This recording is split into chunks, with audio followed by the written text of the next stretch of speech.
May panawagan ng mga residente ng Dasmariñas, Cavite tungkol sa mataas na singil ng prime water. Yan ang ulat ni Denise Osorio.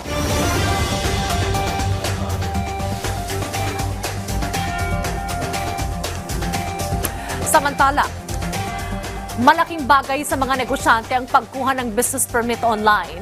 Naging malaking tulong ito dahil sa ipinatupad na electronic business one-stop shop ng administrasyon ni Pangulong Marcos Jr.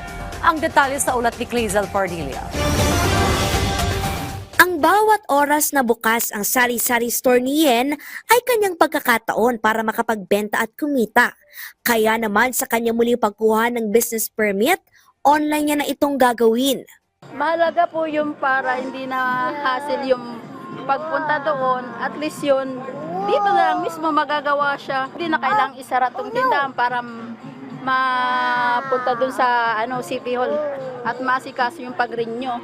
Ayon sa Anti-Red Tape Authority, dahil sa Electronic Business One-Stop Shop o EBOS na ipinatutupad ng administrasyon ni Pangulong Ferdinand R. Marcos Jr. sa mga lokal na pamahalaan at ahensya ng gobyerno, napadadali ang pagproseso sa mga kinakailangan dokumento at napipigilan ang red tape. Ang EBOS kasi ay isang online system kung saan maaring makapag-apply o renew ng business permit at iba pang dokumento gamit ang internet. Pwede rin itong makapagsumite ng mga requirements sa pagkuha ng clearance. Nagsisilbi rin itong plataforma para magbayad online. Kaya naman hindi lamang mas nagiging mabilis ang transaksyon sa gobyerno, nagiging business-friendly o kaakit-akit ang ating bansa sa mga negosyante at nais mamuhunan. Ang ARTA, pinaigting pa ang monitoring sa pagpapatupad ng EBOS sa mga LGU at magkakasa ng nationwide inspection ngayong buwan.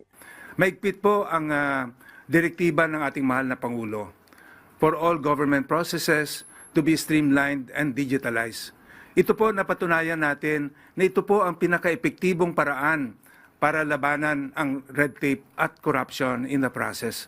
150 na lokal na pamahalaan na ang may EBOS, 1,203 naman ang partially automated.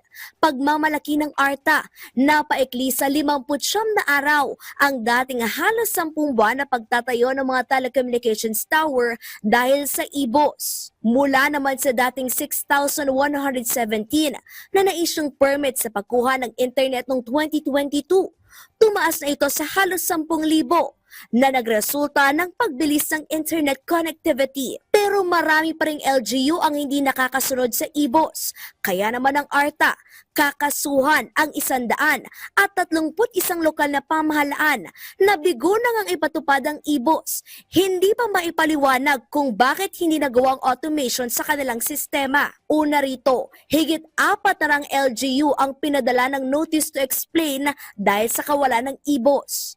Pag hindi po ito naaksyonan, magreklamo po kayo dahil mabigat po yung penalty dito.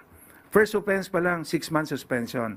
Second offense, dismissal from service, forfeiture of benefits, perpetual disqualification from service.